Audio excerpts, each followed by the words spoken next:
Welcome to Wizard Team, a Black magical podcast for Black magical stories. Hi everyone, it's Bayana, Robyn, and Porshèa embarking on a journey through the many fantasy stories written by and about Black people. Currently, we're reading Legendborn by Tracy Deonn, and today we're discussing chapters 54 through 56. But first, previously on Wizard Team, Bree, Fitz, and Evan go into the secret tunnels and then are attacked by imps. In this battle, Fitz is impaled, RIP. Then we find out that Evan is not really Evan, but a demon named Raz. Raz tries to take Bree hostage to force Nick to awaken so that he can kill Arthur and end the lines. But with the help of her grandma, Bree kicks Raz into the ravine, except he survived, and then he immediately kills Whitty and Russ, RIP.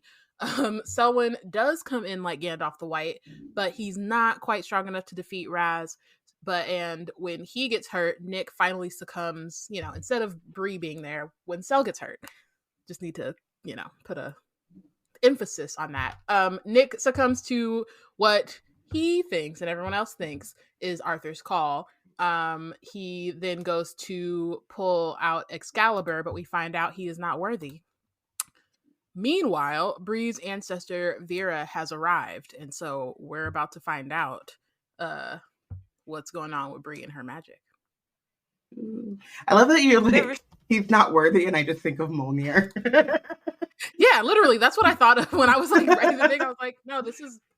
He just can't. Not that he's not worthy. He's not Arthur. No, he's not. It's because he's not Arthur. But he's not worthy. He's not Arthur. He can't pick up Excalibur. Neither Steve Rogers nor is he Thor. Arthur is worthless, but yet Arthur is worthless. Yet and 100%. Still.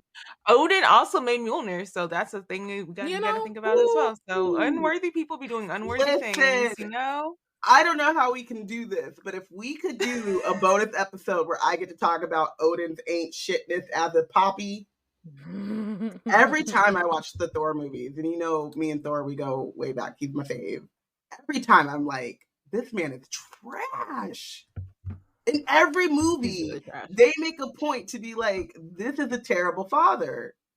And yet and still.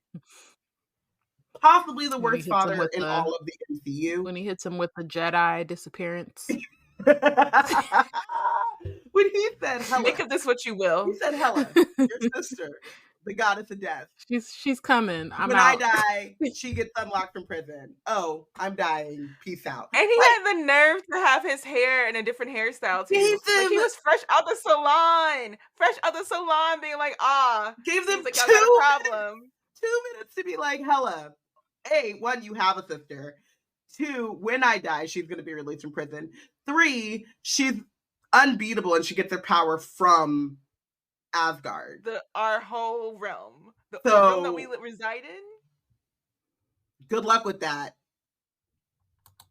I'll see you when I see you. I won't be here to help you. Like, do what you gotta do. I'm going to turn into dust. And go hang out in the stars with my wife. I'm gonna go see your mama because I don't have time. Freya, I'm coming to join you, honey. Like, what? He said it was giving like, what is it? Red Fox. Yeah. Like, I'm coming, Elizabeth. Like he's like, I'm coming to join you, honey. Oh my gosh! Nothing to do with what we're talking about, but no, that was not the intention of my reference. But we're some nerds, so we gotta go in on Odin because Odin. You gotta do it. You brought Thor into this, and me. I did. I accept full responsibility. Odin has to come. Like it has to come up. I was gonna just say, I admire your strength for not singing Secret Tunnel when you had the ability. That is true. I was like, it's okay. I don't have to do it. But I thought about it. The restraint that you have.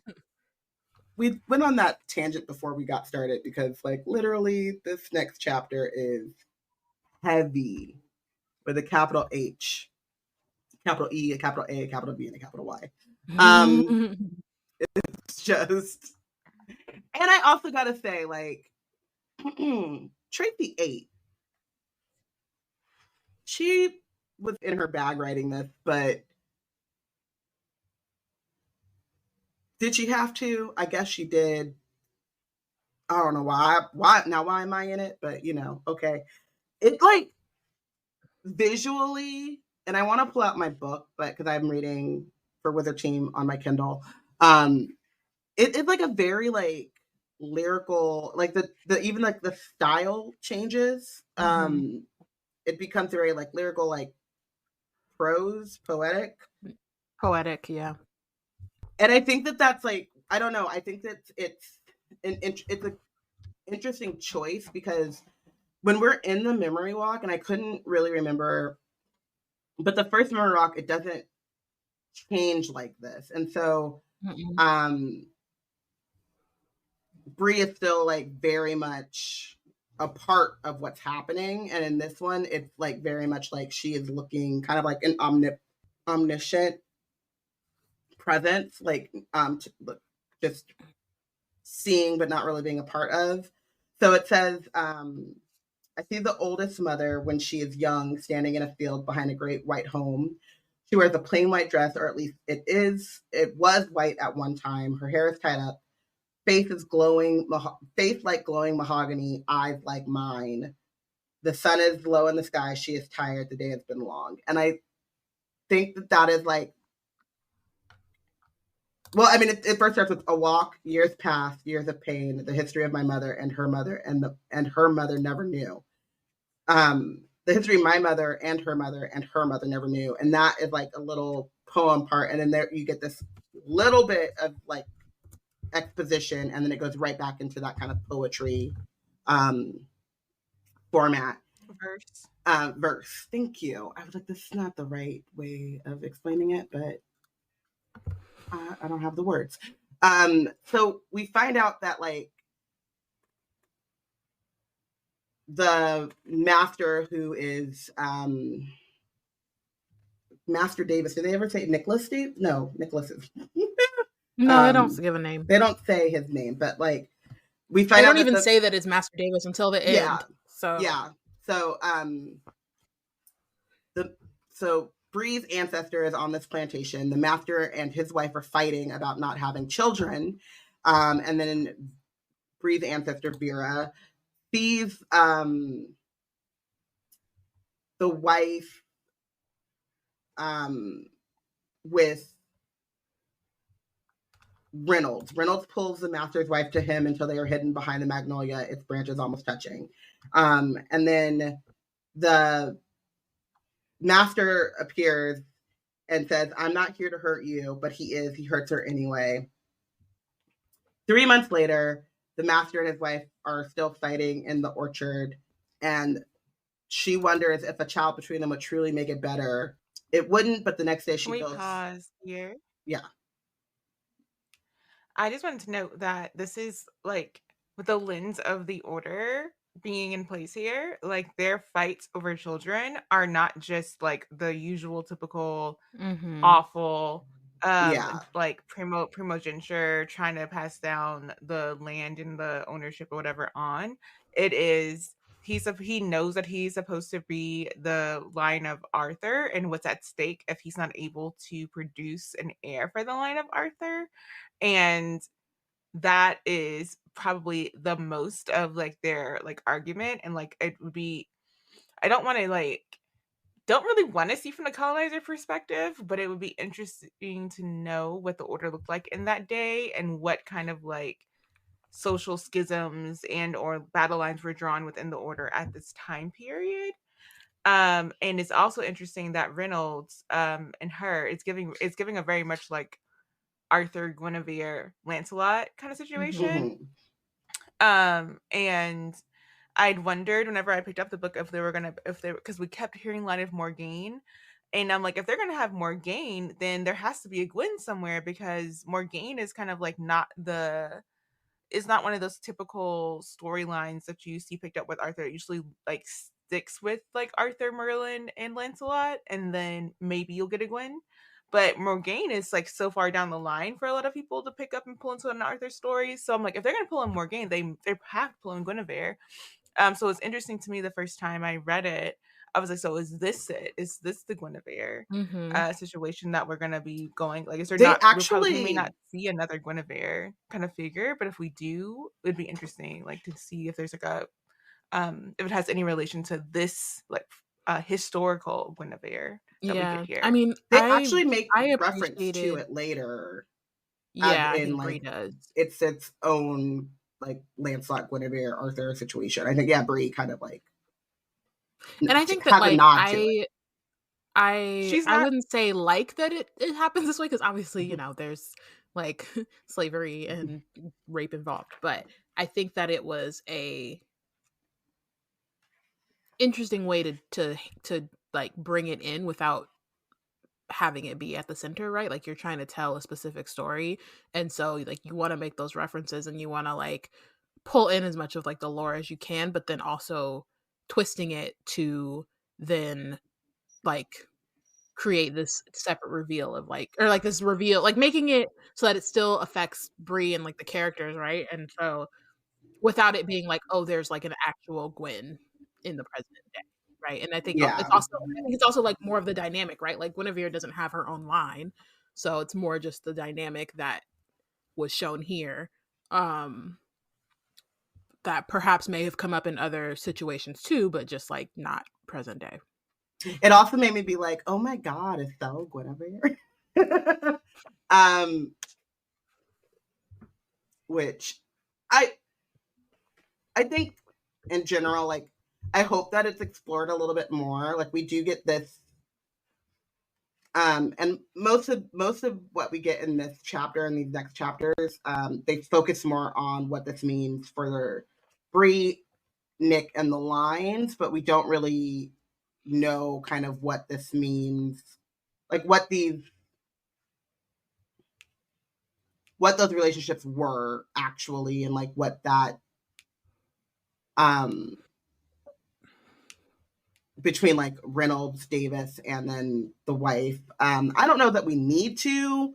Yeah, I don't know that I really care. I guess is like into it. Interesting. Yeah, but I think that one of the things that I think is more interesting, is that so they're fighting about children, right? And this is like slavery times, but also the role of women is still society, like in this society, centered around bearing children and having heirs, which is even more important in the order than just like normal everyday, you know, like Porshèa was saying. But there's no I guess it's like, is the stress of bearing children so much that like it makes them kind of reckless? I don't know, because I feel like all three parties here are well, who knows if the wife cares about the lines, or she just got roped in, but like at least the Reynolds and the Davis parties are being very reckless in a time in which like birth control is not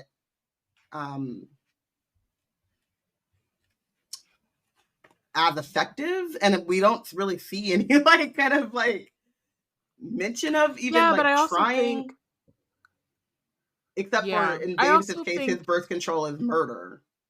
That's what I was gonna say. Like, I also think like there have been mentions too of like calling the lines and making sure that like you know what I mean? Like, they're pretty like they have contingencies, for lack of a better word. And we see the contingency as in this chapter, because when we see his reaction. Yeah, but I'm thinking more in terms of like with Davis specifically, like he owns this woman, right? So he, in his head, like, yeah, I don't think he's thinking of it as like a threat, because he feels like he can, if anything happens. I understand from like control, but I'm saying in terms of like Reynolds and then the wife, like they're wilding. Yeah, and it's also It's like like it's Guinevere. I mean, Guinevere not that Davis is not wilding. I just mean like Yeah. it's a different. It's a different- kind That's of like Guinevere. situation. yeah, it's Yeah. a different situation, but it's also like it's not that birth control didn't exist back then. It wasn't as effective. And like a lot of it was, was it old wives' tales or stuff like stuff superstitious, based in superstition or whatever, but like there was some ways in which preventing these pregnancies, right? So it just felt like interesting to me that they, especially the Lancelot Guinevere Reynolds' wife, just seemed very reckless when, like, all we know about them is that they're fighting over children. So then Vera, the master says, "I'm not here to hurt you," hurts her anyway by raping her. Then Vera starts to show, and the master's wife notices, doesn't seem to care, but the master notices and cares very much. And then he grabs her and says, "Tonight, Vera," roughly releases her, and she knows that he means to hurt her, and so she runs. She says that she runs, she leaves as soon as the sun sets and hopes that she remembers the story. She tells no one because she doesn't want him to come for those, like, the other slaves as well, I guess. So she's just trying to, like, get out of there as soon as possible and leaving, like, as little trace as possible. But she says she takes nothing with her but a bit of fruit and sweet honey nectar or honeysuckle, and runs for hours.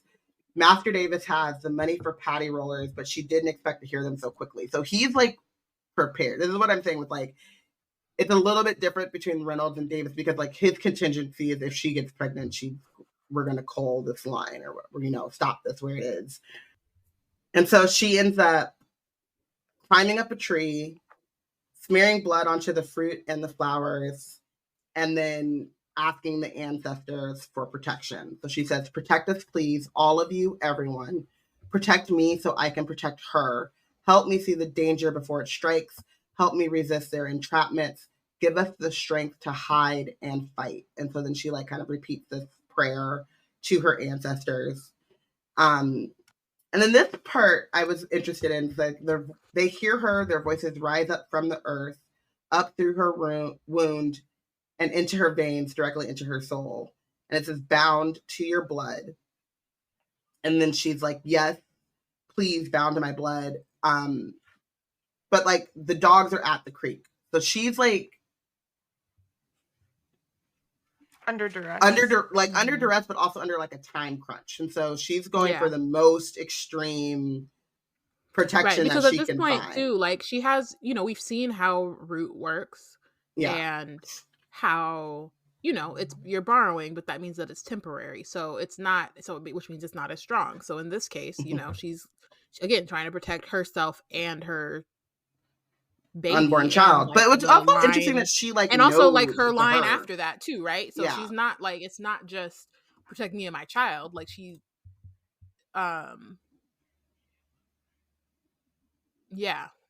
so it's like it's protect me and my child, but then past that, like she also, we see her overhearing these conversations. She may not know everything about the order, but they have a pretty clear idea. Even like when we were talking to Patricia about when Patricia was talking earlier in the book, like they know what the order does. They stay clear of that, but they know what those things are and what that means. So for her, she's like, in this case, also knowing who Davis is, and his line, like that's just gonna keep going. For generations. So it's not just like protect my baby, it's like protect my, like the whole everybody who comes after me too. So the strongest way to do that is bloodcraft. And like you said, she's under duress, so she's just like, yep, let's do it. And so they say, "A price," the voices sigh, sad and heavy, "one daughter at a time for all time." And then she cries, "Bind us to it." Her body trembles with a wave of desperation and an ocean of determination. And then she and the voices say the words together, "And so it is." I like the first time I read this, I wasn't like reading it as like the voices of the ancestors. I like was like a voice, and I was like, oh, it's the demon. But then I like went back to make sure I read it correctly for other taking these notes, and I was thinking about like the way that I read it at first. I was like, I still have like tons of empathy and like understanding for Vera and the choices that she makes at this time. But I was like, that's real sinister that like she's reaching out to the ancestors, and then this like demon takes that moment to like take advantage. That's not what happened. But in my first reading of it, I was pretty sure that like in this scene she reaches out and it says, and like where it says the voices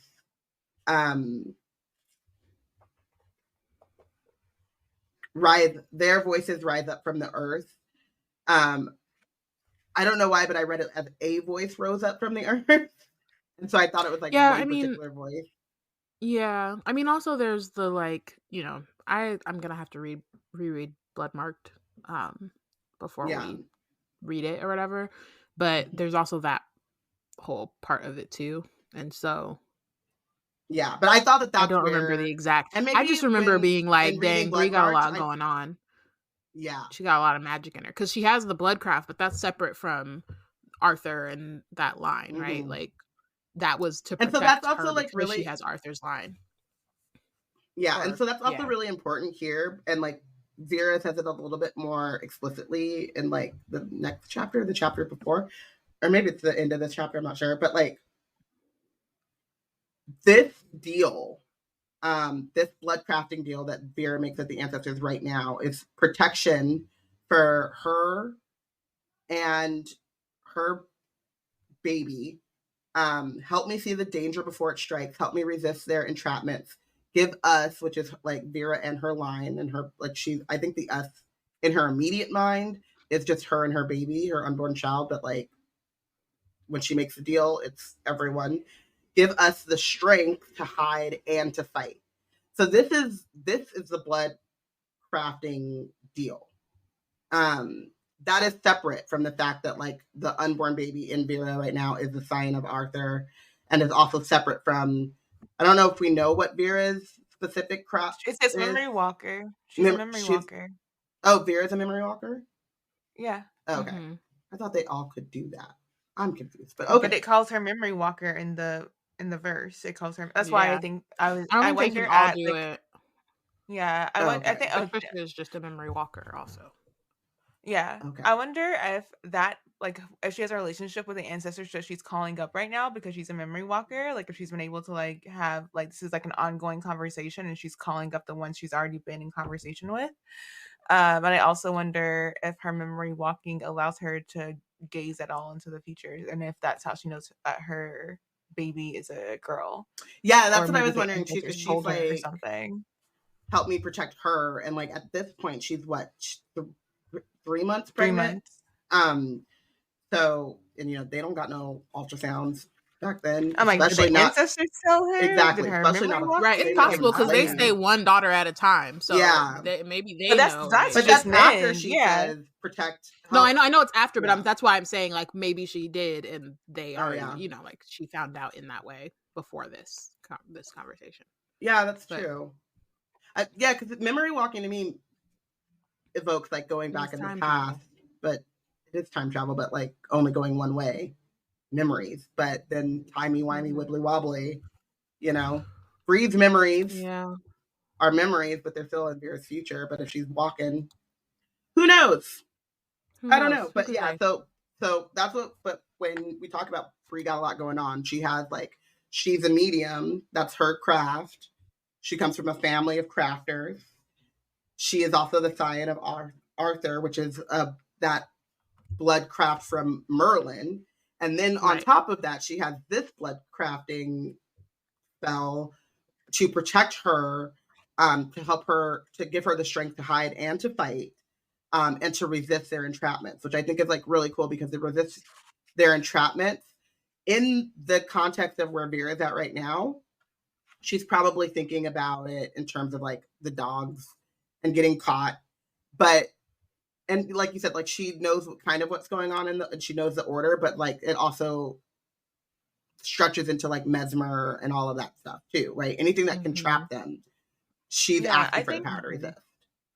That's what I'm thinking on is like I think she knows the reason why she ran isn't just like the typical reason to run away as you're enslaved. It's also the fact that like she knows how powerful these people are and like it's like goodness. I don't know if y'all watched HBO's Watchmen. No. So in the HBO's Watchmen, Regina King's character is close to this white family. He's like a sheriff. He's like about to retire. And as the show goes on, she's in his house one day and she sees a KKK uniform. And there's no way, like, if you're a Black person who's in someone's like a white person's life, especially if you're forced to serve them, that you're not seeing the secrets, the things that they're hiding, especially if they're like, they feel like that is a big part of their identity and their reputation to uphold and stuff like that. So I'm feeling like Vera very much like went into the blood crafting thing, fully aware of like it was the last straw she could pull, but she needed to pull it because she knew how strong everything was that's going to come against her. And it also makes me wonder at the I guess like ire that the or fear or whatever that negative emotion is that the rest of the rootcraft community has against bloodcrafters, and how much of that is linked up against like discrimination against those who pulled on this, who had to pull, like, oh, your family had to pull on the final straw to get out of slavery, we didn't have to do that. Like it's like a weird kind of like you did a blood curse in order to like escape a thing, like someone in your line did that.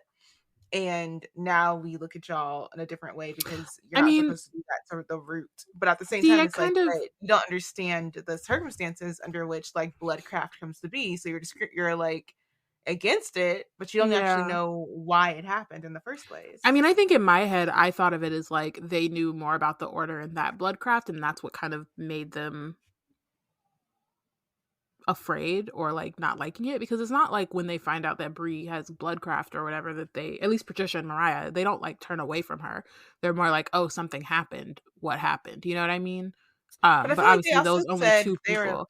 I feel like they said like the community itself is like, we like the blood they don't practice it. But I also wonder though if it's like because more of what they know about the order or other blood crafters in general, and not necessarily because, you know what I mean? Like I feel like it might be contextual. Like I'm sure there's some people who are like, oh, you use bloodcraft, like nah. But then folks like Mariah and Patricia who are like more nuanced in that. I think for me it's probably like the sense I get from it is that like there are fates worse than death, and so even at the most, like, you know, like this is like a life or death situation, basically. And I think that for a lot of people in the crafting community, it's like, you just need to become an ancestor. Like, you shouldn't, like, you know, it's kind of like, okay, you have the ability to drop a nuclear bomb, but like, at what point is that actually a justifiable, like, choice, right? Like, some choices aren't choices. And I think that, like, that might be at its core what the community thinks of blood crafting as, like, at what, when the time comes for you to choose, like, or when you're making this choice to like bind something to your blood, knowing what like these folks have done with that, and knowing what the consequences are, then the only thing I can think of is like, then you should just choose death. Like, it's kind of how I feel about when it's like, you know, people talk about like the zombie apocalypse, and I'm like, fighting zombie, like, I'm just gonna die. No, thank you. I'm just gonna opt out. And so I think there's that, but then there's also like Mariah and Patricia who understand like it happens. There's something, you know, something happened. They made that choice, but that has nothing to do, like, not nothing to do with Bree, but like Bree had no say in that choice. So why would we ostracize her for something that she didn't have a say in, right? She like inherited this bad choice. As opposed to like Vera possibly being ostracized because she's the one who made that choice, who made that decision. So I also, like, just to get back to this, so she's like, the dogs are at the creek, tears drop into the dirt, and she says, yes, please, bound to my blood. And the ancestors say, a price, one daughter at a time for all time. And then she cries, bind us to it. They say, and so it is. And then a molten core of red and black sparks to life in her chest, and it spreads through her limbs, burning her up from the inside. She turns and sees Bree and looks at her while like all of this power is erupting all over her skin. And she wraps her hand tight around her wrist and says, this is your beginning. And so then Bree starts to like go through the 8 generations of women from that moment. So her descendants, her foremothers, a stream of brown faces meet her one life after the next. Angry faces, sad faces, scared, lonely, proud, tired of the sacrifice. And they show her their deaths each. So she's going through and seeing the last moments of all of her ancestors, and I can't fathom how traumatizing that is. Literally. And so she says, when the furnace of power in each mother's chest passes down to her daughter, their resilience is bound to my flesh. And I just, wow. So then she sees her mother and her grandmother. Oh no, she sees her mother walking through campus. A girl with smiling yellow eyes walks beside her. They turn down a brick path talking and laughing. That's Sel's mom. And then she sees her mom behind the wheel. And she's sitting in the passenger seat. This is as like the accident happens, just an accident. No one's fault. Her mother wraps her hand around hers and squeezes. It comes for each of us, honey. And just before the car strikes, she presses her love against her heart and then fades. And then she's in the hospital and she's seeing her own memory with now the context of all of her ancestors. She says, I revisit my own memory with my ancestors' eyes. Through Vera, she sees her power simmering in the chest. So it's like the moment in which the power transfers to Bree. And then a mesmered memory returns in full. And she sees Sel's mom basically speaking through pain, saying, you won't remember this, but I want you to know that she was my friend. And that's where this chapter ends. And it's so beautifully written. But when you stop and think about, like, in this moment, she's still in this cave with demons fighting all of the order members. Like, all of that is happening in... Oh, it's frozen. Yeah. Like, she froze time to do this, but it's still like she has to come back. Right. But yeah. Okay. So what I'm saying is, like, all of this is happening, right? She's seeing like these order members dying around her after she said no deaths. And then she gets pushed into this memory. So she's already seen, what, 4 people at this point die? 3 people. Russ. 3. Whitty and Greer. Or not, Greer's still alive. Or is Greer still alive? Russ, Whitty, and Fitz. Right. And Evan to an extent, but... he was dead before she met him. Yeah. True. But she hasn't been to process that yet. She's just in a like hoard out kind of brain right now. That was a callous way to say that. Yeah. No, I'm with it. No, but you're not wrong. But you're right. She does have to process it. She hasn't processed that part yet. So I'm like, that's a new hoard for her to come to. Exactly. Later. But she's grappling with, like, even when she's grappling with like Fitz's death, and she's like, no more deaths, and she immediately sees Russ and Whitty die. And then she's pushed into this memory, gets some context of like traumatic context for her family, and then goes on to see 8 other deaths. Some traumatic, some not, but like they are all traumatic in their own way. Like, because she doesn't see them die, she just sees their faces. They pass her along. No, she sees their last moment. She says, I have passed through 8 generations of women, her descendants, my foremothers. They show me each of their deaths when the furnace of power in each mother's chest passes down to her daughter. Their resilience is bound in my flesh. I don't know why they did that to her. No, but she sees the moment that they die, and then the moment that the power like awakens in their daughter. Yeah. And like it's so like you're saying, like it's so much to process to then have to wake up and still have to deal with. Still gotta do stuff. Yeah, she's not like she's been in. Yeah, she like freezes it's time. Not like but, she the can time process immediately. Still. It's just y'all haven't seen Loki yet. This is a light spoiler. It's not an actual spoiler. You will get there, and it'll make sense to you. Then, at this point in time, it will mean nothing to you. You are Bree at the carnival. I am her mother. The in Loki, this like current season, there is a point where he comes and he has to like go spend time out of time in order to get the answer to an issue that he's been having, and we find out that he's been gone for centuries, and I feel like Bree needs a couple centuries before we can pull her back into all the turmoil that's going on. Yeah, like chaos. Wish it were that we could give Bree Loki powers, where she could go take a century to get it to gather herself and come back.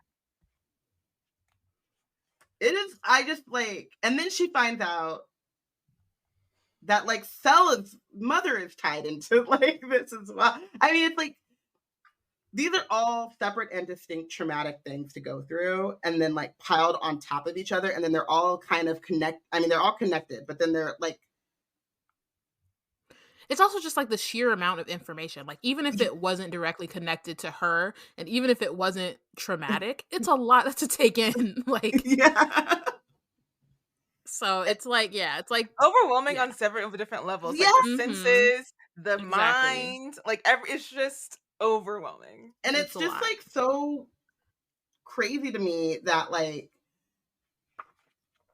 and again, like I love the way that this is written, and it feels very much like a departure from like even just like the format and like the pace that we've been reading, because it is like time it's frozen and she's going through all of this stuff.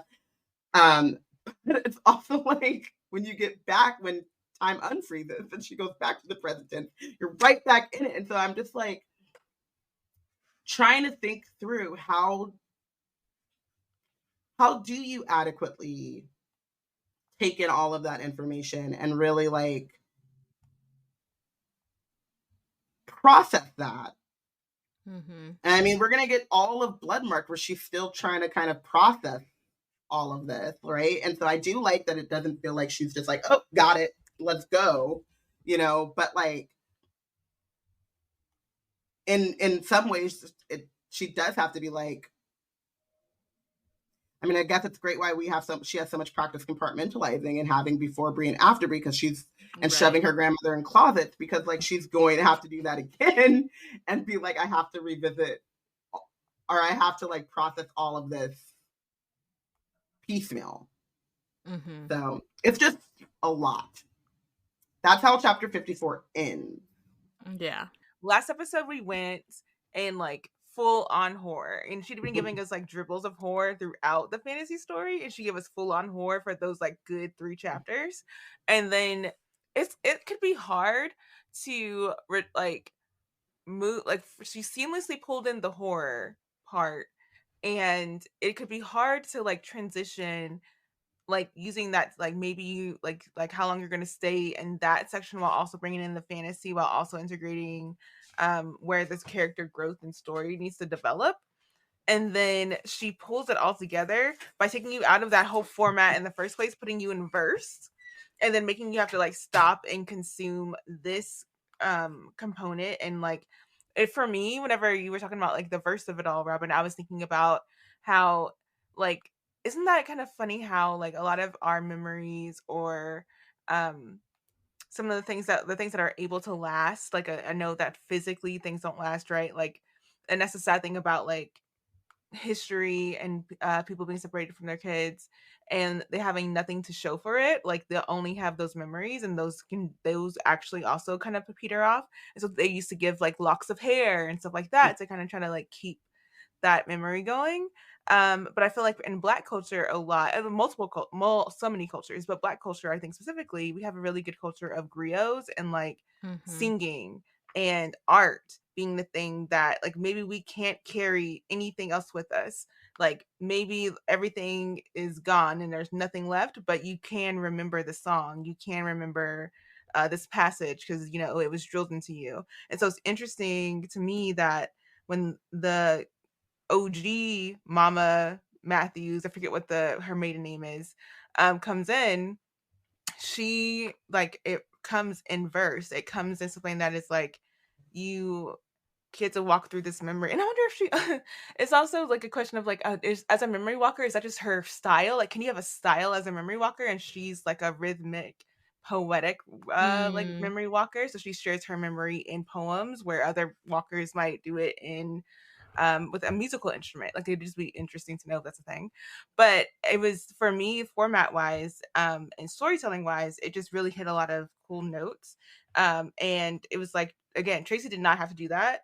But she did, and she did it very well. And I think that it makes a great transition figure from like we're still grounded in the horror because all that happened in the enslavement of Vera was horrific, and all the turmoil and travesty that the descendants of Vera had to go through thereafter was a lot.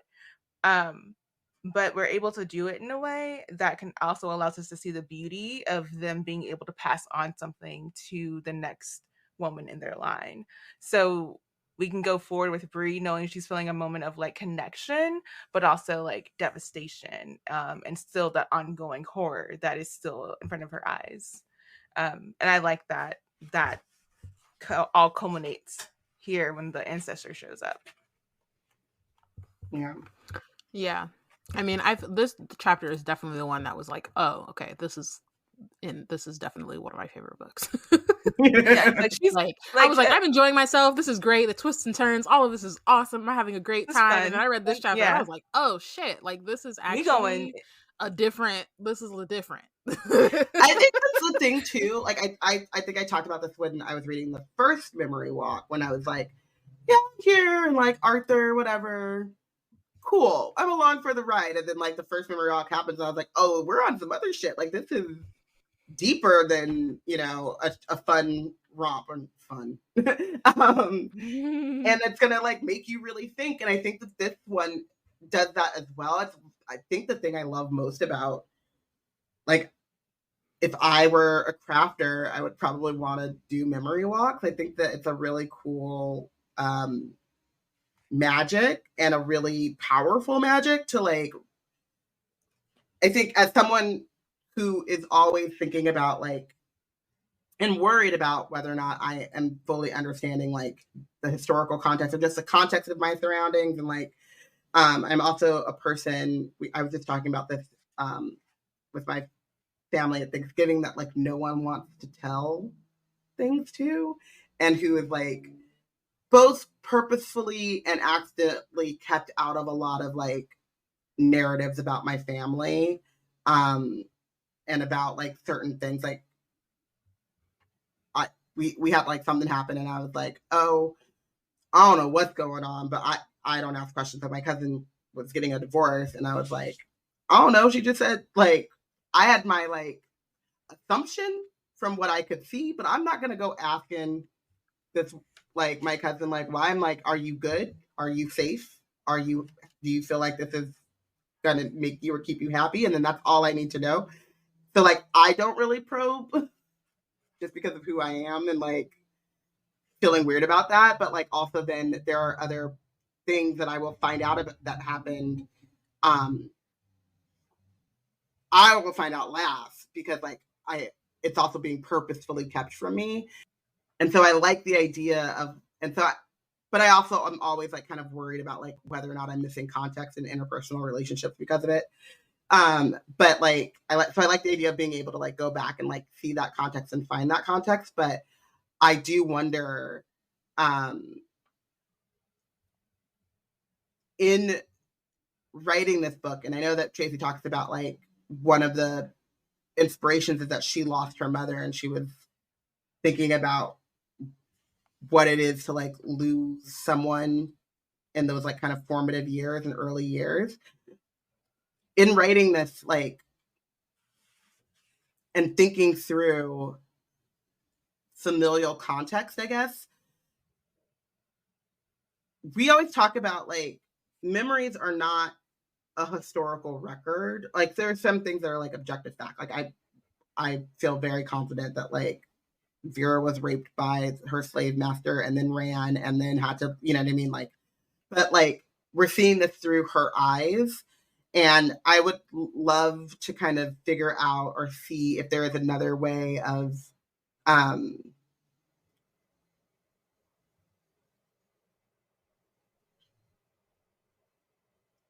guess like, I guess you have to wait because not everyone in the line is a crafter. This is getting away from me. I'm sorry. This is becoming now a thought thing.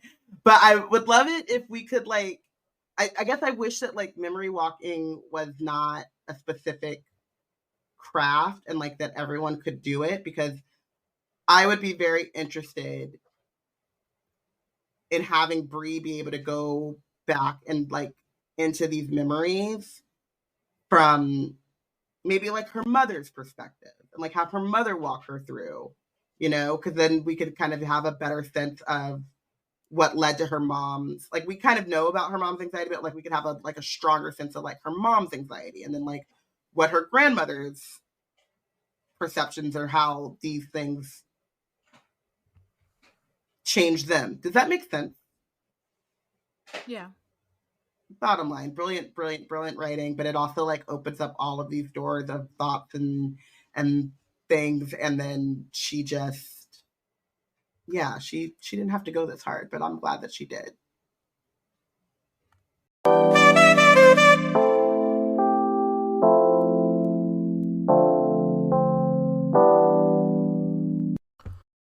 Wizard Team is back for a new season, and with that comes a few changes.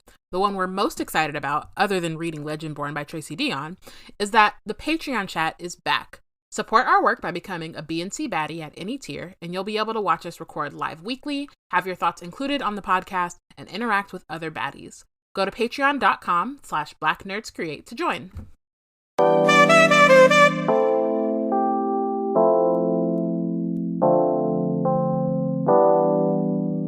So then, chapter 55, after seeing all of that, Vera then asks, like, now that you know all that, do you still want to fight? And Bree's like, yeah, with no hesitation. She's just like, yep, let's do it. So then she says, or Vera says, then there is one final truth, a legacy forced, not given, a burden I did not carry. So again, just like, obviously we saw what happened, but also like Vera was never the scion of Arthur. This is kind of where the lines converge. So Bree is like, I'm ready. And Vera says, then I will release him and grant him voice. So that's the other thing too, is like they've been talking about a couple chapters ago, like, why has Arthur not been called? Why is he not here yet? Right. And like everybody was sure that Nick was holding back Arthur, but in this case, Lancelot, like Nick was definitely trying his hardest not to be awakened. But in this case also, Bree has Vera, who is like, has not yet, she's been keeping it locked down. And so she's like, if Bree had said, no, I don't want to fight, then Vera would have been like, all right, cool, we out. Like, you know, Arthur's not, you know, he probably, because I think that also goes into the like hide or fight, and that's where like right now Vera's like, we're hiding, and then Bree says, no, I want to fight, and she's like, all right, let's go. All right, so then let's do it. And I also Vera wondered, did. like, is she hiding Bree from Arthur?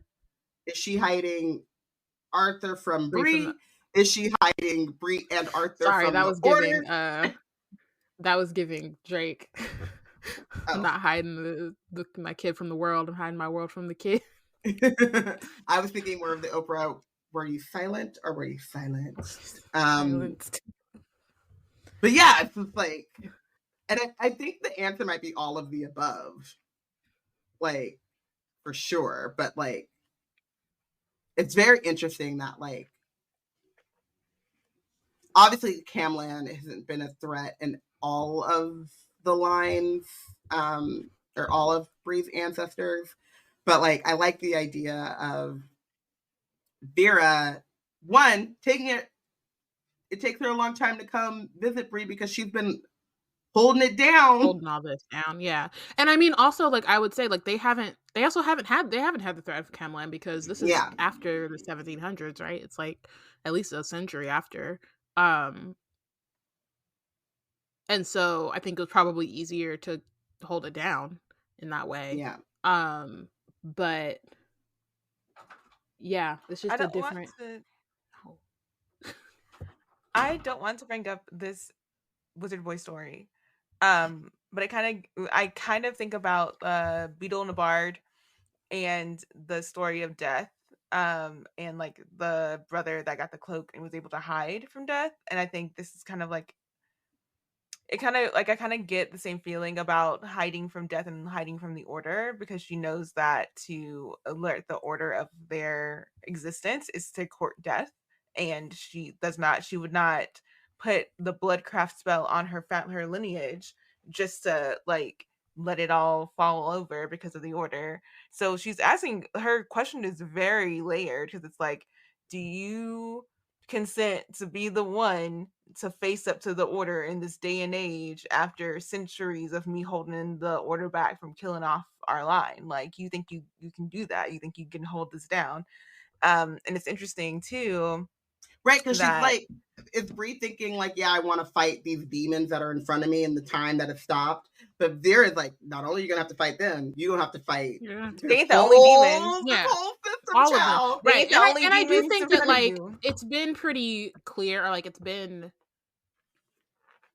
like reinforced that like the Order is trash, that, you know what I mean, like even though like Bree does sometimes get bogged down just because she's made like personal relationships with some people, like there's always still that like in the, you know, anytime you feel like you're getting a little complacent, it's like, oh, plus the Order will like, you know, cut into you and see why your magic works the way that it does. Or like, oh, you know, they're like very deep into eugenics at this point. So there's, you know what I mean? There's always those little things to keep you remembering, like, no, they're the villains. And I also think that, you know, from what was that, chapter 53, I think, right before Vera takes her on this walk, where she asks Bree, like, why she's here, like, why are you fighting, right? And she's not saying, oh, I'm fighting for Nick and Selwyn and my friends. She's like, I'm fighting for my mom, and I want her life and her sacrifice to have mattered. So I do like that she hasn't really like lost the sight of that. And so then when when Vera is asking, do you want to fight? Bree knows like what that means. It's also giving all my life I had to fight. And all my lines. Because that's every one of our ancestors. That's just the thing. And it's like, when does it end? The cycle never ends. All my life I've had to fight. It's so funny too, because when you think about the Order and like the line is law and all of this stuff, and it's like I wonder just how different life would have been if William had someone that said, do you want to fight or do you want to hide? Do you want to mind your business and go be a doctor? You know what I mean? Like, they don't even get that. They get the choice, but it's not a real choice. It's like, they don't really get a choice. Once it gets called, once you're called, you're called. No, like, and the like, there's 9 people waiting on bated breath for you to say no. if you But don't if you say, it. but the They thing know is that it's not you you die. can say no and it moves on. It's you have to Yeah. die and then it moves. Like you don't have a choice on whether or not to be called. But I feel like you can, like, I know that death takes those people out to get out, but I feel like there has to be a corner. Like, there's No. always a loophole. I don't think there is in this case. Because Merlin and Arthur were Trying wilding. his hardest. Yeah. Nick was not trying that hard. He was trying hard not to be called. Yeah. Not that that. Also, Nick just didn't want to be. Nick didn't want to buy into it. Like, but again, like I think we talked about this in like previous episodes and stuff. Like, it's a cult. They grow up thinking like this is their thing. But I just think that the idea of Bree getting a choice and having a say is really powerful. That was going to be my second point, was that I enjoy that Vera, the woman who was not able to give consent to what happened to her, is the first thing that comes to mind for her is to make sure she gets consent from her her descendant. Yeah. So she releases Arthur and grants him voice. In the distance, a presence rises from the threshold between worlds. He calls my name. All at once, I become we. And I first just want to say, boo. Boo this man. Also, though, I love that it's like she releases him and gives him voice. And God damn that's what I'm saying. Like, she has the power. But not even that, but like once you give him voice, like he don't shut up. He came in yelling. No. He's the worst. He came in like a grumpy old man. He came in like a wrecking ball. Okay, Miley Cyrus. You could have made him come. Whoa. You could have released him and not grant him voice. How about that? Right? Can you do that, or is that like, make him have to mind things? This much voice. Make him have to get a tablet and write things down for me to have to communicate with him. Something, because my just overpowering. He's the worst. So then now she's back in the present in the present day. Says, we are in the cave again. We take one step and we are already at the stone. We grasp the ancient hilt warm under our fingers. We pull Excalibur free. A couple of things. One, that's fucking lit. Like, I'm sorry. Reading that and being like, oh shit, she got Excalibur is dope. But also this, and in the next chapter, having read, like, because this is the first time I've read this book now, having read Bloodmarked, the like foreshadowing in this chapter and the next one, it just was making me really upset. That's all. In the way that, like, again, the I become we, and so now it's like Bree isn't fully in control of herself. She's not, you know what I mean? And also, like, I mean, I guess, well, I'll pause. I'll wait till we actually see him when we get in the next chapter, before I go all the way in my analysis. But yeah, no. I was just gonna say though, I literally was like, I'm gonna have to read Bloodmarked today. I'm gonna have to start it. Yeah, when we finish the book, I'm gonna reread it. I was like, I just have to keep going because. And like, I reread Legendborn before reading Bloodmarked. I didn't, but it's also different. Like reading it for Wizard Team, you just get a lot. Like, you get so much deeper than just like, okay, I'm reading it to refresh my memory on the like events that occur. Whenever we read stuff for Wizard Team too, I'm always like, why do I not read like this all the time? Because it's slow and my brain is like, get to the next scene. But also, like, I'm like, there's so much happening. Yeah. Oh my God, was all of this happening the whole time? So, yeah. So at the end of 55, we pull out Excalibur. In 56, the moment that Bree raises Excalibur, the sword sings in her hand, hungry for war. And I'm like, aren't things bad enough without like Excalibur having a bloodlust? Right? Like, where are we? And I think that this is like one of those weird things too, where like Excalibur is its own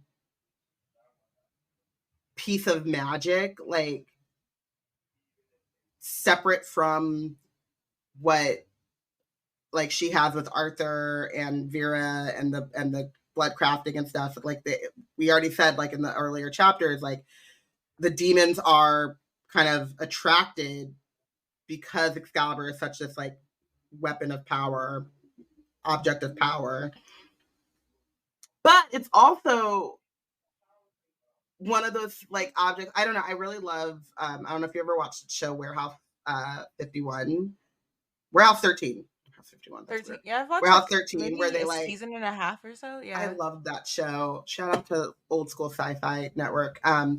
But so in Warehouse 13, they had these things that they were artifacts, and basically like something magical happened, and it like bursts this artifact. But then as the artifact like exists and is like magical, then it begins to take on more and more power, and it has like its own kind of like sentience, and the magic kind of grows outside of the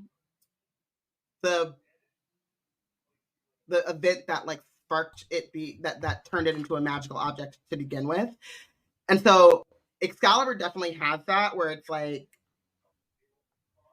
generating its own power, and its sheer existence is like kind of making it its own separate thing. But at like the thing that made Excalibur is like Arthur and Merlin, and that bloodlust is like from there, and then has just been kind of like simmering for centuries. So it's really wild to think that like the moment she touches, she says, it sings hungry for war. Like the moment it is pulled out of that stone, it's like, oh, we about to party. It's on. And like, yeah. That's crazy. I'm like, it's a blood. Like I wrote it in my notes as like, much like its colonizer in chief. Like it's ready. It's bloodlust, and because that's you can't tell me that's not the frame of mind that all like the and I don't like the word conqueror because it makes it sound like they're a hero or like some kind of like or that the people were conquered. Like there's no like there was no actual so for the like Acosta colonizers, until we have a better term for how genocidal they are, I like all that, like all of the reason that went behind so much of the genocide was bloodlust. It was just straight up murder, kill.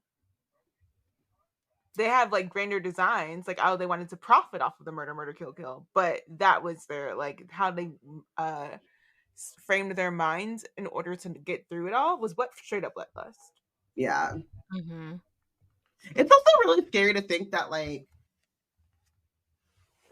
had Bree not that it's thank God it's not easy to stumble upon Excalibur, but like had Bree in the course of like infiltrating the order stumbled upon Excalibur and pulled it out, like what you know what I mean? Like I don't know if she can pull it out until she's called though. At least that's what I kind of understood my interest was. Because I think that's why, like, I think that they, Davis brought Nick down there both so to like he would be hoping that it would help him be called, but not so that like he couldn't pull Excalibur until he was awakened. He was awake.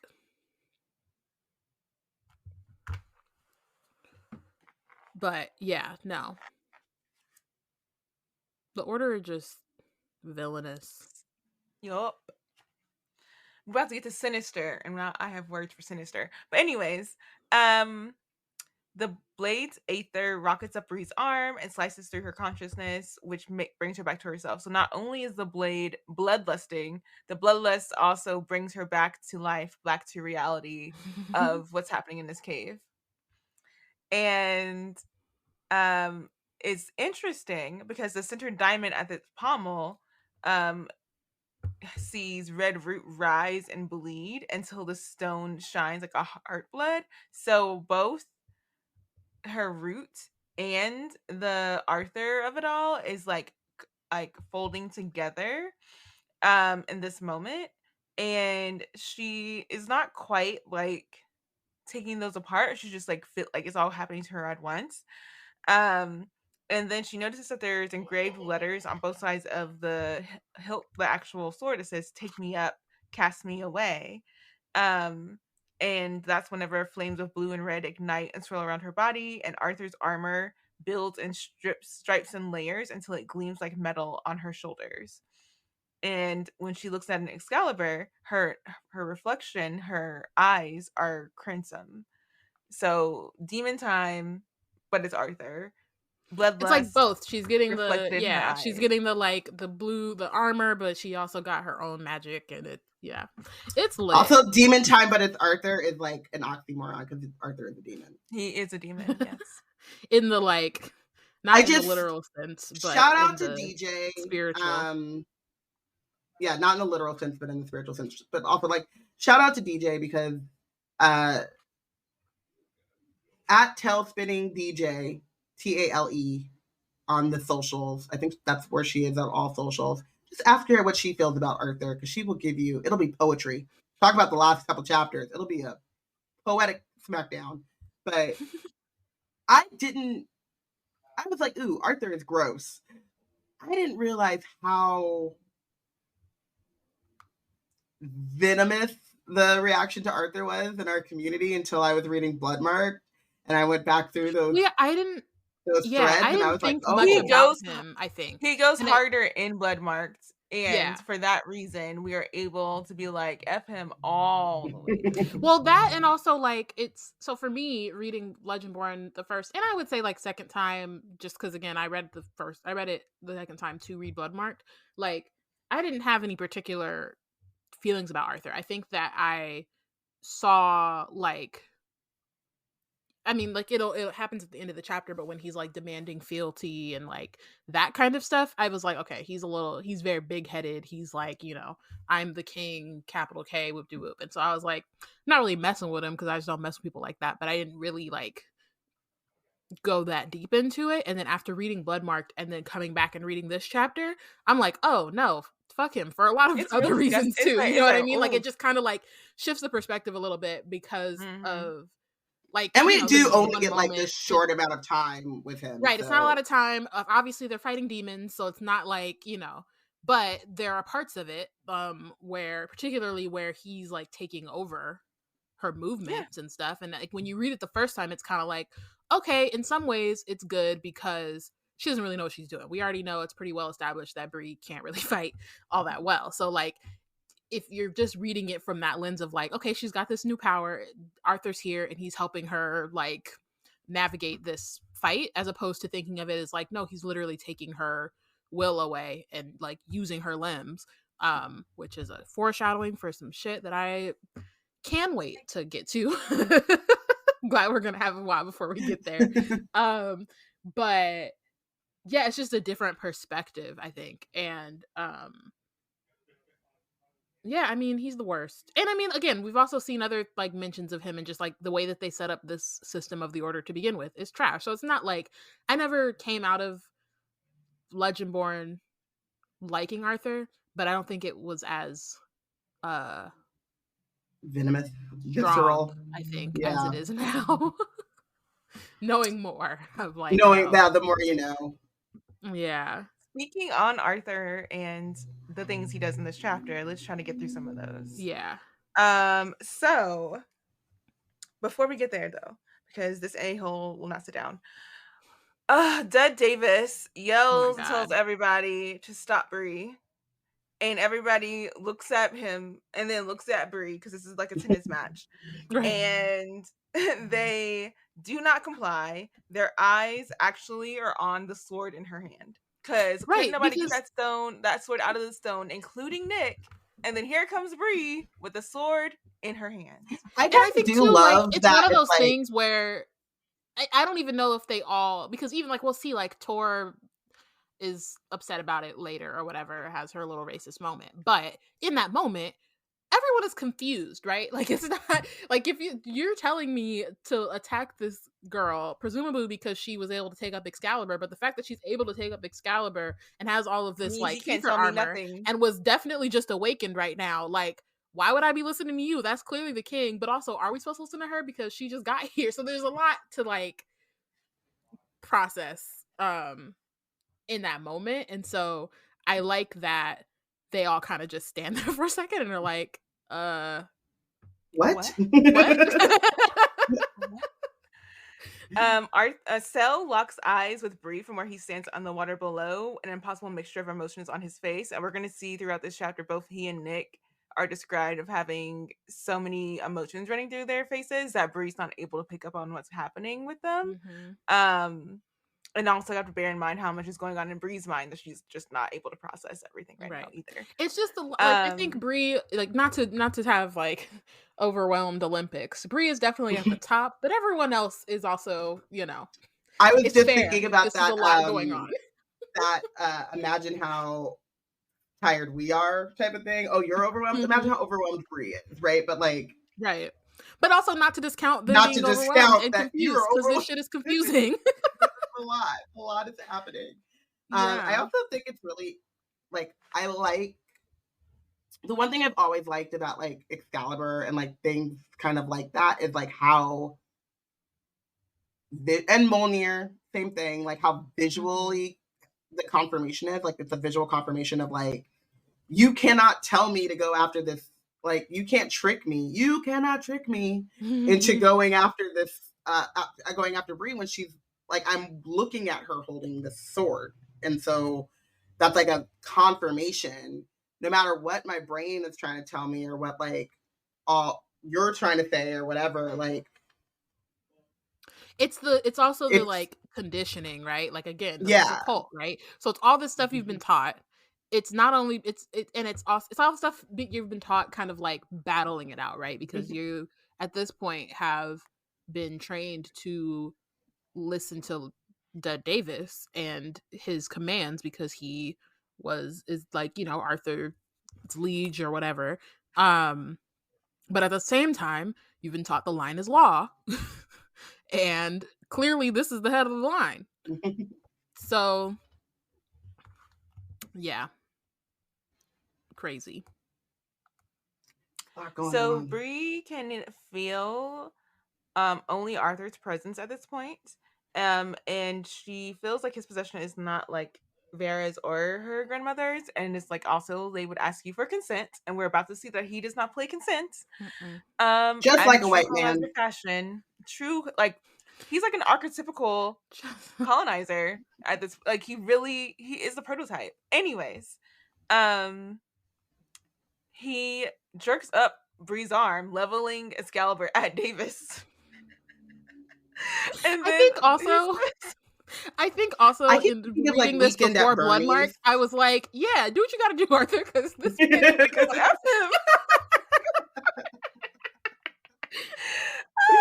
I'm just laughing because he really thought, and Arthur's right in her body. Like, I can't. Anyways. I'm thinking about like Weekend at Bernie's, or they're just like Bree just being pulled, or what is I'm trying to think of another puppet? Funny. Just like a puppet. Yeah, but like just like I'm trying to think, like there's another iconic Scarecrow, Michael Jackson. Bye bye bye. No, I'm more Ghost Michael Jackson when he like possesses that the dude. Yeah, and it's moving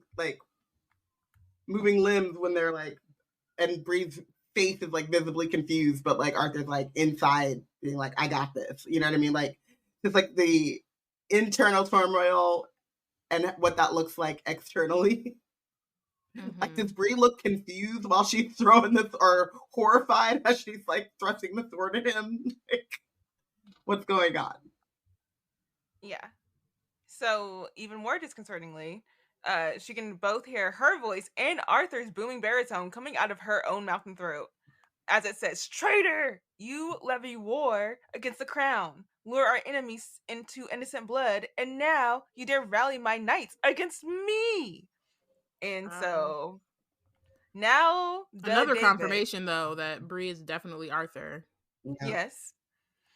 And now Davis, stricken by the facts in front of him, is shaking his head and muttering no and no over and over again. And then as he's mumbling these denials, he's also stumbling and falling into water and scrambling like a rat out of one of the tunnels. He exits stage left. Tunnel. Yeah. And then Arthur is ready to go ham because he's going to the edge of the island full of fury, and as he escapes and says, "You will not go unpunished." And then the next Davis she hears is Nick, who says her name, and she feels Arthur turn her body until she faces Nick, and he's standing with his hand half raised to shield his eyes from her light. And she says that our eyes meet across flames of red and blue, which are on her body. She wants to cry, she wants to scream, but Arthur is in control of her voice and body. And even though he uses her eyes, he does not see Nick at all. What he says is, "My brother, Lancelot, my right hand, Camelon has come." Bro. Insanity. It's crazy. I also wonder, and I don't remember if we've talked about it yet or not, like the way in which Arthur is able to kind of take Bree over, because obviously that's not the case for the rest of the Scions. They get the powers, but it's not like they get possessed. And obviously we don't know about the last awakened Arthur Scion because it was so long ago, but it feels like the reason he's able to do all this is because she's a medium. It is. They say like, bloodcraft. Okay, I couldn't remember. But so also it just he's makes racist, it even but he like thinks he does worse, better right? It's than like you don't anything just she get would his do. wisdom and his like power, and now you also literally get him for the low price of, I don't know, $3.99. Your family's magical powers. Yeah. And I don't know, like, I mean, I'm not going to sit here and say that he's not racist, but I just think that I feel like he would have done this anyway because he could. Yeah, if somebody else had that anyone power, else like, had. I'm saying he's racist because he actually he's says absolutely it racist. in Oh, no, Bloodmarked, yeah, and he. No, what I'm But saying, I think I'm Robyn's saying him possessing her the way that he is isn't because she's black. It's because if he had that much leeway, he would have taken it regardless. Sure, but I'm saying he doubly so because he doesn't think that anything that she does as a woman or a black person is going to be any better thought than what he knows to do. Yes, he knows and best. also I'd say too, like, I think this is again, he doesn't realize or understand that it matters that he's in the body of a black woman. Yeah. No, he doesn't care. Which is hilarious too. Like, that part I'm excited to read. Yeah, I mean, not that like it's not hilarious that he doesn't care, but it's funny to think about the fact that like you only have this power because she's a black woman, and yet you feel even more entitled to like abuse this power because she's a black woman. You know what I mean? Colonizer mentality. Yeah. Colonizer mentality. It's wild. Arthur sucks. I don't know if you guys have caught on yet, but we have a whole nother book in which we can really delve deep into how much this man sucks. Nick's eyes go round. Everyone is again reeling at the concept that Nick has been called, because he's been called, but he did not get called by Arthur, and that's because Bree is Arthur Scion. And suddenly, to like interrupt this realization, here comes the chorus line, and a screeching, grating laugh is giving me the sound from TikTok, and suddenly a screeching, oh gosh, I was like, I'd pull up that sound. Grating laugh echoes back from the cavern ceiling, and all of them turn and realize that Roz and his army of demons are prowling the banks. There's an hellbear, imps, foxes, and hounds that are waiting for his command. The nerve of this demon to be racist? To say, as a demon who has been called an abomination his whole life, to utter and exclaim and proclaim abomination upon Bree. Insanity. It's honestly wild. I'm just like, how do you... First word this demon uttered once everyone realized what was happening. Like, please pick a struggle. It is... Can we not get a break from this at all? Ever? Does it always have to come back to that? Every day Bree has to go through a racism. Like I just yeah, you're a demon. Who are you talking That's to? what I'm saying. Like, what the heck? About? You are a demon. You've been called an abomination every day of your life, and you got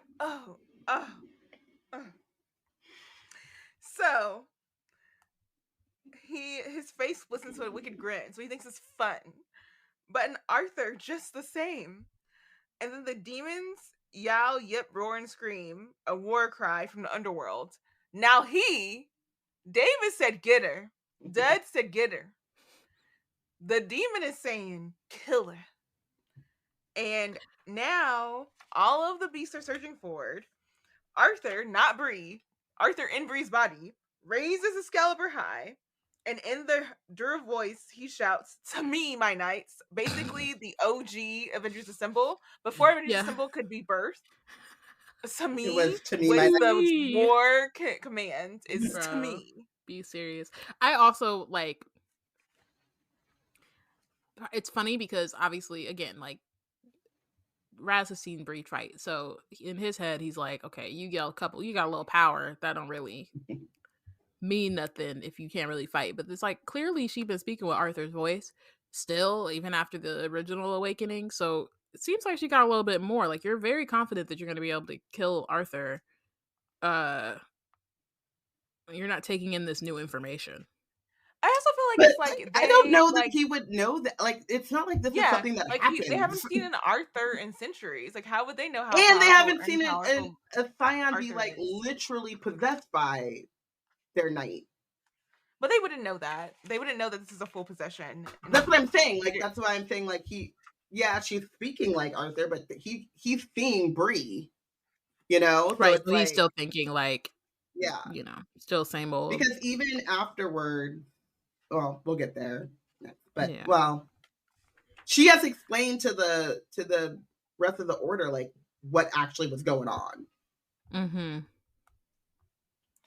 I just want to take this moment to talk about how the Power Rangers really set expectations for how I thought things are supposed to happen. And when it comes to, like, I guess, like, being an active, like, teenager in a fantasy story. And this does not disappoint in this section, because suddenly Bree, who knows not how to fight nor gymnast is not, is vaulting in the air over a moat. It gives me I know we've already talked about Thor, but it's giving me the bring me Thanos moment in Infinity War when he lands in Wakanda and then he jumps up into the sky. That's what it's giving to me. For me, it was giving me, I'm trying to think of, like, the picture that was in my head when I saw it initially, because it's giving me like a Black Widow, like, gymnast, like, flip over something and then, like, fall and then land in a 3-point pose or whatever that everyone makes fun of her for.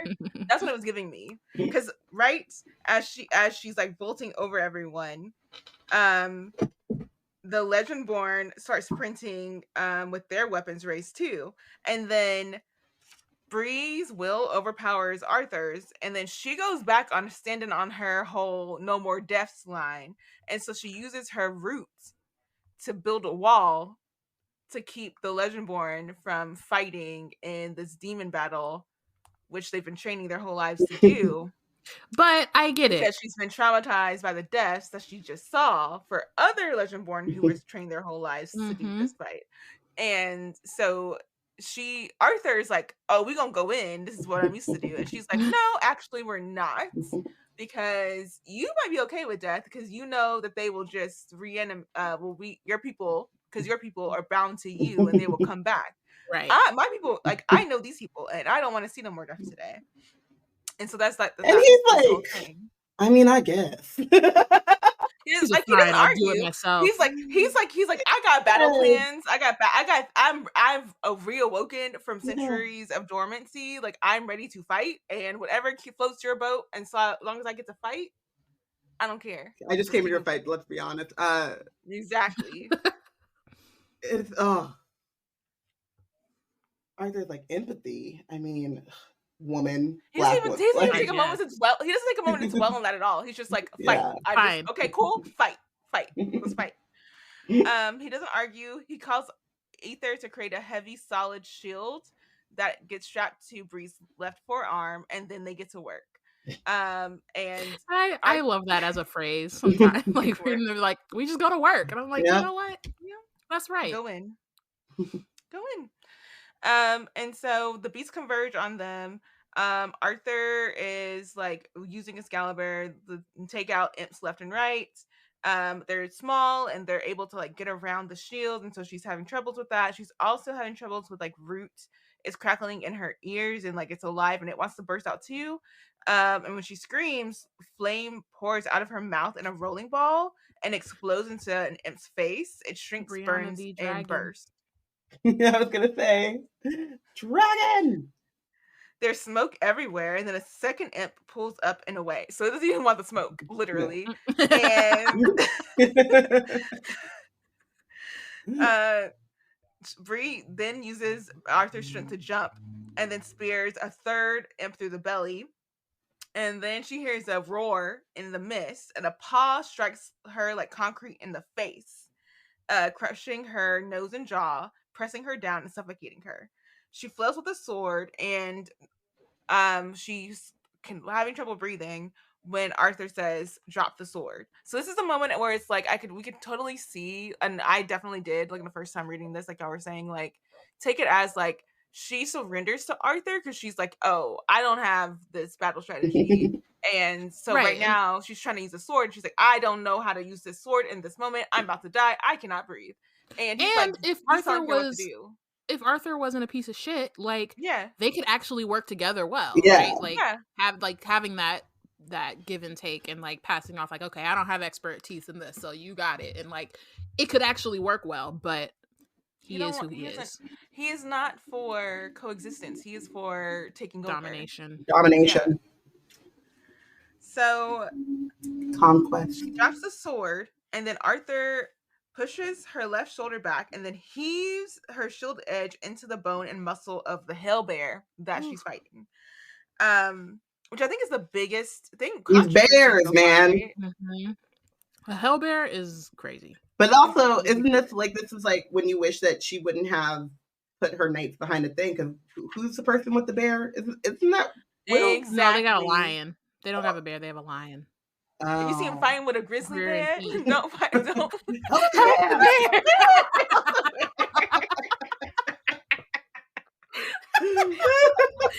Oh my god! No, I'm really about to. Oh no! Help the bear! Don't help me! Help the bear! Help the bear is crazy.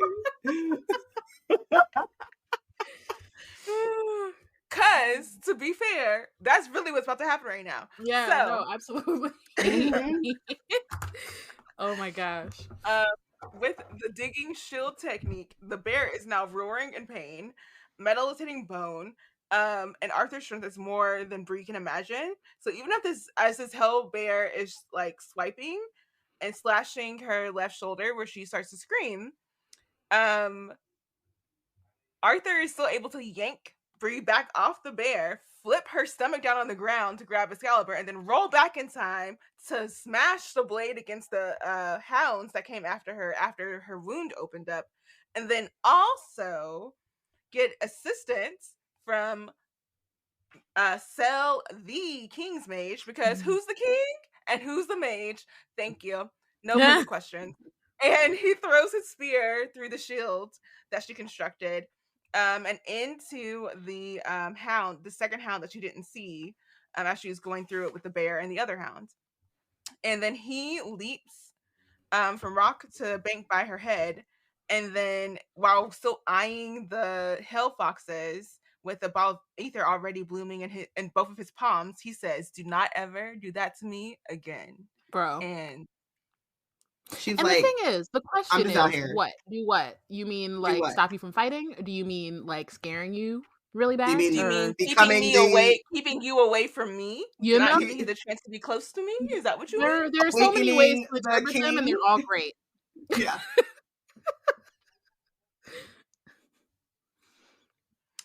Yes.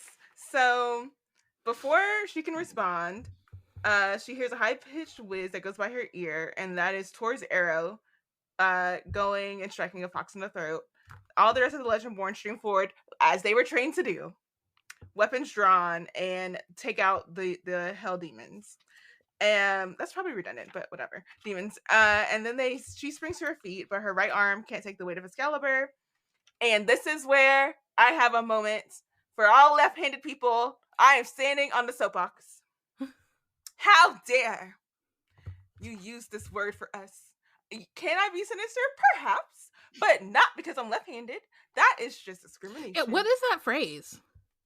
That's because it used to be. It's an old-timey phrase. Yeah, like left-handed people are the devil. Left-handed people. Yeah, that's crazy.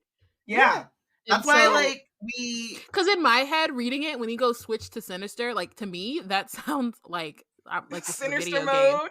Game. Yeah, like it sounds like, or what's it called, like kill mode? And Spider-Man. Like that's what it sounds like to me. I'm like, this feels like a video game, but no, that's wild. That's why us left-handed folks have a shorter life expectancy because they used to kill us off. A white supremacy.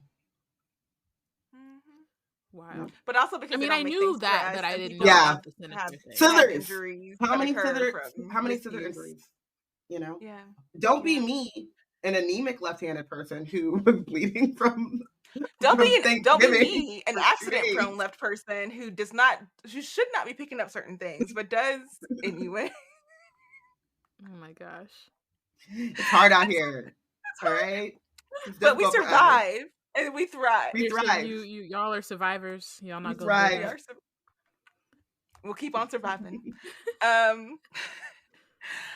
just wanted to get that soapbox. Thank you, fellow left-handed people. I know you're with us. I'm with you. This.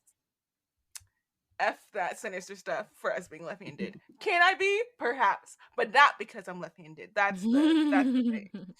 So, and Bree is confused. It's further. She said, I ain't never heard of that before. Yeah. What? For why? But now she's ambidextrous, so that's cool. And when they're trying to be quick right now, so now you're using this like old, out-fashioned, old-dated, like freaking information, and it's throwing us off our game, making us slower in our freaking combat because you are using terms that are freaking discriminatory. 1,200 years old too. Yeah. Mm-hmm. Keep that.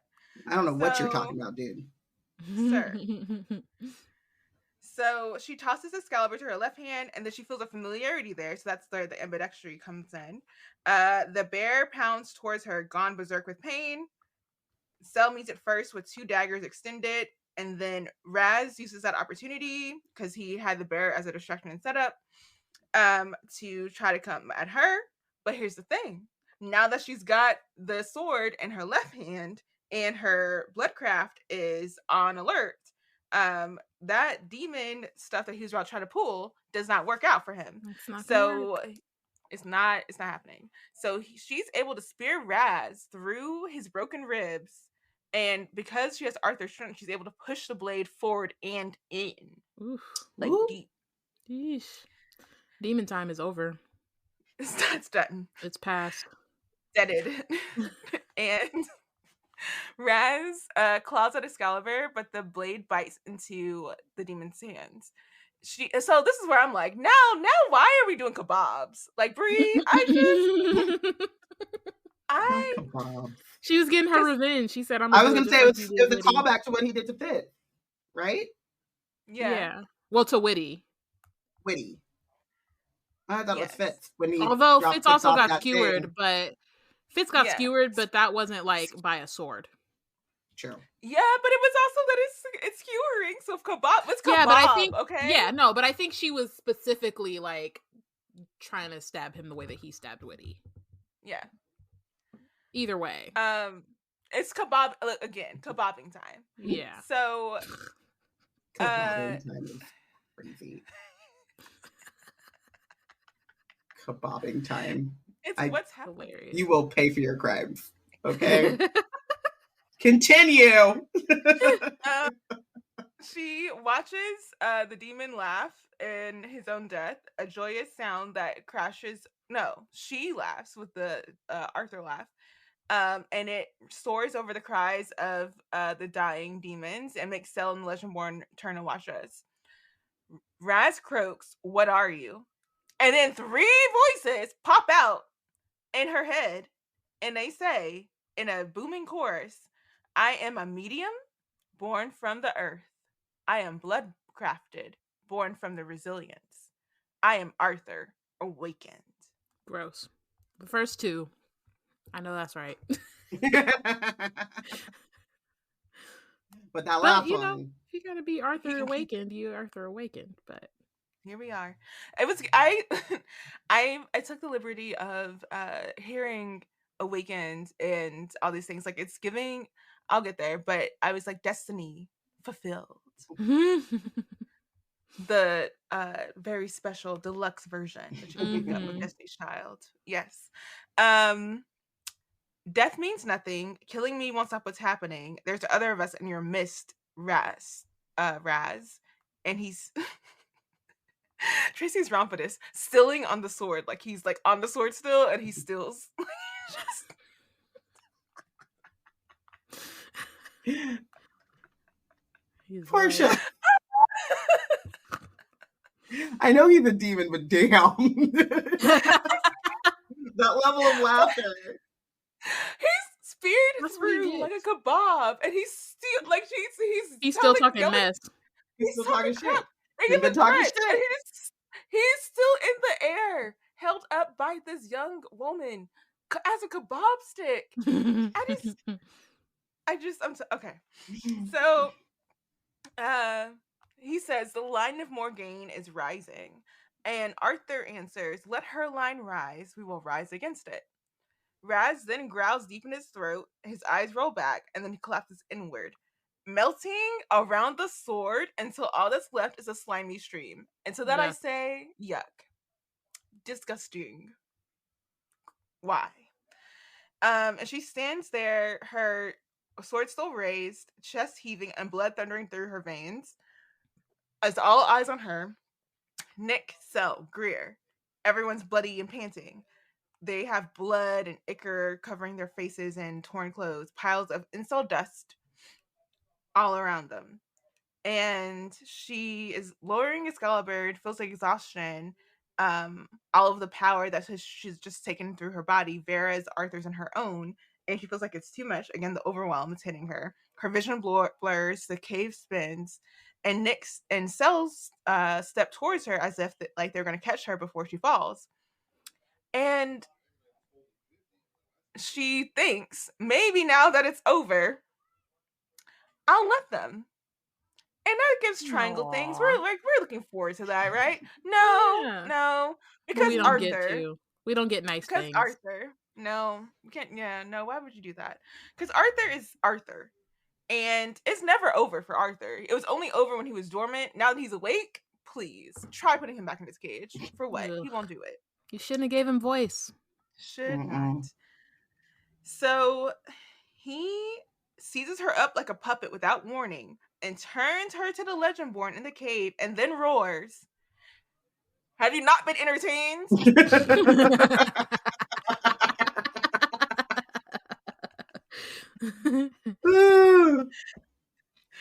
He actually roars, "Has it been so long? Do you not kneel for your king?" She gasps. Bree is gasping at what Arthur just said at her throat.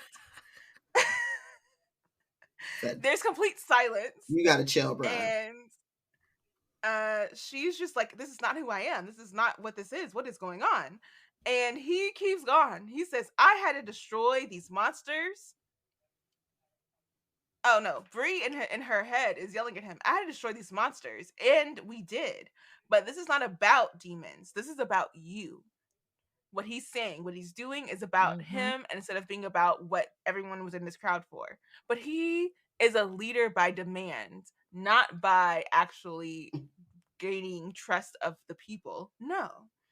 So even though Bree is over trying to fight his will, he will not yield, not on this. And he demands obeisance, he demands homage and deference, especially after Dud's public portrayal. And thankfully, no one moves, she thinks, until someone does.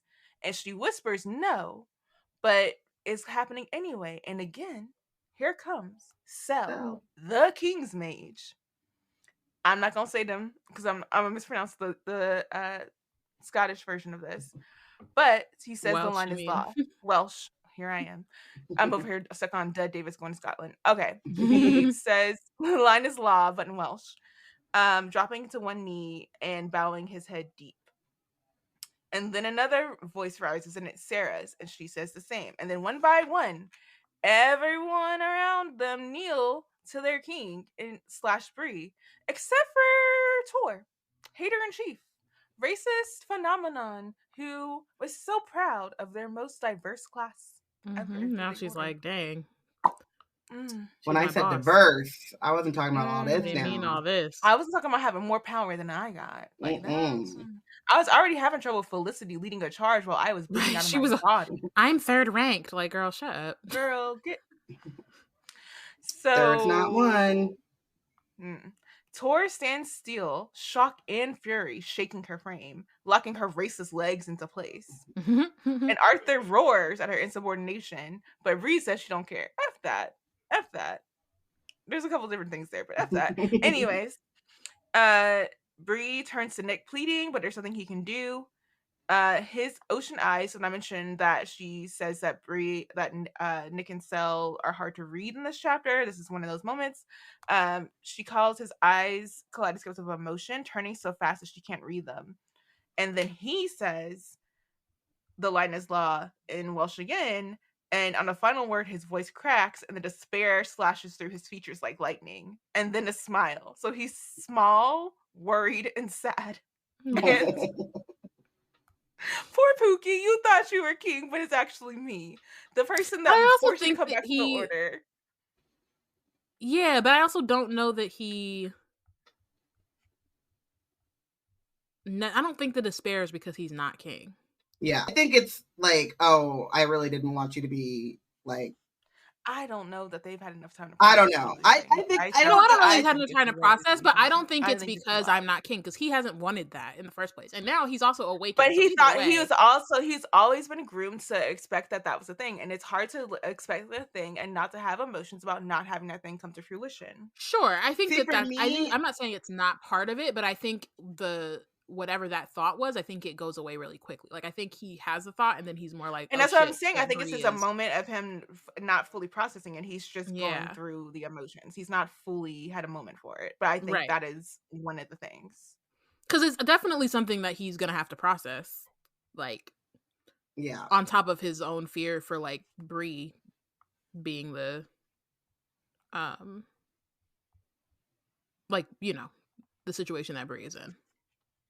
Because I think, you know, they also know, clearly Tor is sitting there not kneeling, so it's not like, oh, everything's cool now because you're Arthur.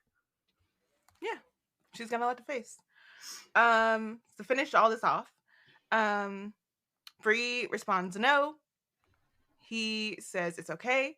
She says please don't, but he falls to one knee anyway and bows until she can no longer see his face. And Bree is screaming at Arthur, saying, "This is not what I wanted. I don't want this." And he responds in Welsh. Nobody cares what you want.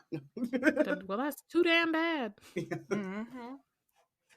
So that his answer is a response to her and every Legendborn who is present. And he says, "They that would be a leader, let them be a bridge." And sir, what do you know about a bridge? Because this whole time you've been trying to command and control. Where is the bridge building? The between him and Bree. And that again, that is command. That is domination. Yeah. He's not trying to. Where's the bridge? I'm saying the bridge in the sense of like crossing, and not in the sense of togetherness. Yeah, like crossing into her body to then use it. Not many lines. Yeah.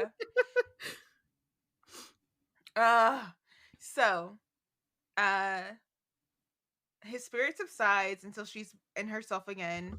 She feels bereft, empty, and buzzing with power. She plunges Excalibur back into its stone, as if it could seal Arthur there.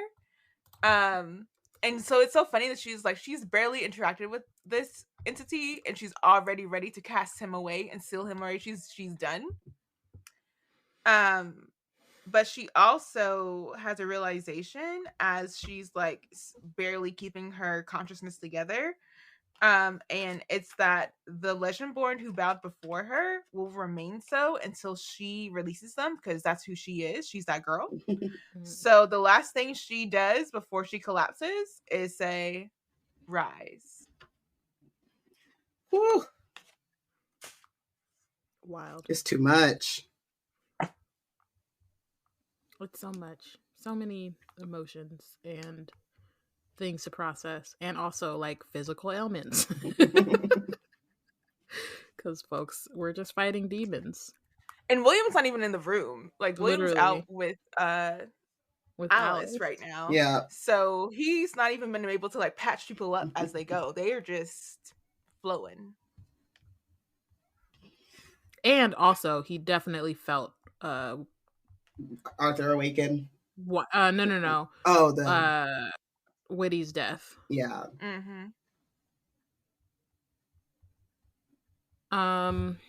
All right. So, who is your MVP? Looks unanimous. Yeah, I said Vera. I think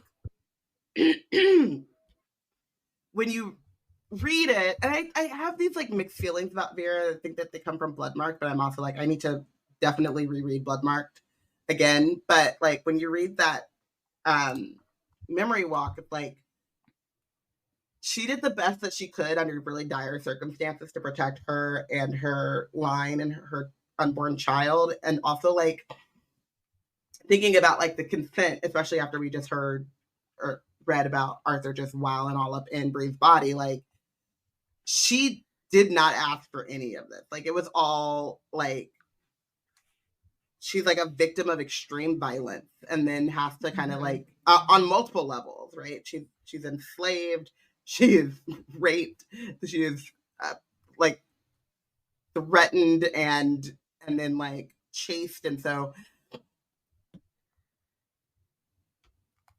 I mean, just talking about like everything that Bree has to process and learning this, like Vera did not have much time to process any. She's like 3 months pregnant, realizing that she has to run to save her life and her child's life, and then has to process like the choices that she has with like and uses what she has and what she knows to make the best decision for her and her baby. And so,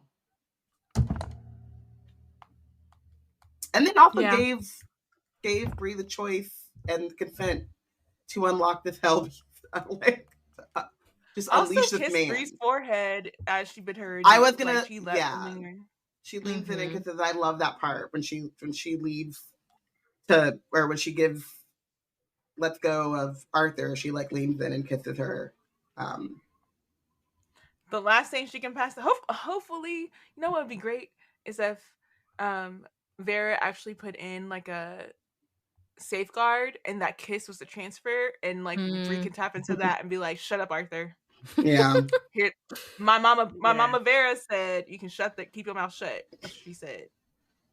Here we are. Arthur is truly atrocious, the worst. Yeah, I also made Vera my MVP for all the reasons stated. Same.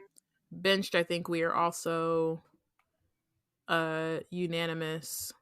Fuck Arthur and his line as a record label set and crew. Honestly, F you F with them, then F you too. The only thing I can say is that like Nick, you're on notice, but you got a little bit of like, but you're on notice. You know? Well, he's not Arthur's line, so that's funny. So I guess the Davis is too. I want to know about that. How that family meeting is gonna go. I want to know how the like, for the real Reynolds, to be like, oh, how do we miss this? You're actually a Reynolds, bro. Yeah, you're actually a Reynolds is crazy. And the poor Reynolds kid that in one like Reynolds, the Northern chapter is like literally, what the hell was I doing all this for? Reynolds in the Northern chapter is like, what's going on? And then never be Dud is over there like, am I a Reynolds? This whole time I was assigned to Lancelot. I was doing all of that just to not even... Just to be second best. I'm glad he didn't succeed back when he was the Scion for multiple reasons, but also, like, imagine Bree's mom having to, like, be awakened because of dude's machinations. And I mean, hopefully, if he got far enough and he realized that he was Lancelot, he wouldn't try to probe further to find out who Arthur is. He probably would. He'd probably be obsessed with it. Yeah, but I feel like it wouldn't. I don't know that he would try to awaken the Arthur, because I don't think he'd want the Arthur to be powered enough to. No, he probably wouldn't want to awaken her, but then they'd probably want to find her though. And find. Yes, I would. I'm very, very. Yeah, I'm thinking about awakening. Like, he wouldn't want to awaken the Arthur. Yeah, I guess that's true. Wild. Too much. Also, F-Tor, because in that moment you chose 100%. racism. And there's so many other things you could be doing, so many other things you really could do, and you chose racism. And like, was the demon calling Bree an abomination not enough? Like, I just don't. Yeah. Also, special shout out to Raz the demon for calling someone an abomination while being a literal demon. That's wild. So many things happening.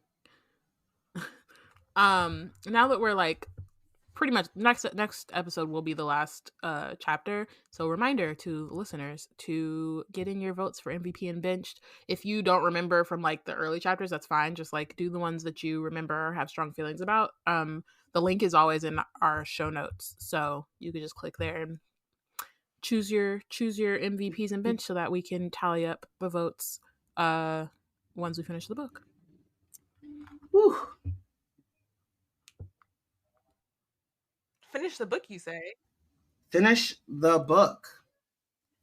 Thank you so much for listening. Join us next week when we finish the book. We'll be discussing chapters 57 and 58 and seeing, how the story wraps up. Oh, we know. But we know how it wraps up, but talking about it. To go do that. Y'all know what I'm trying to say. I'm overruled. Yes. Wizard Team is part of the Black Nerds Create Collective. If you want to keep up with our content, you can check our website at blacknerdscreate.com. Follow us on Instagram and Tumblr at Wizard Team Pod and Black Nerds Create. Bye, y'all. Bye. Bye. Okay.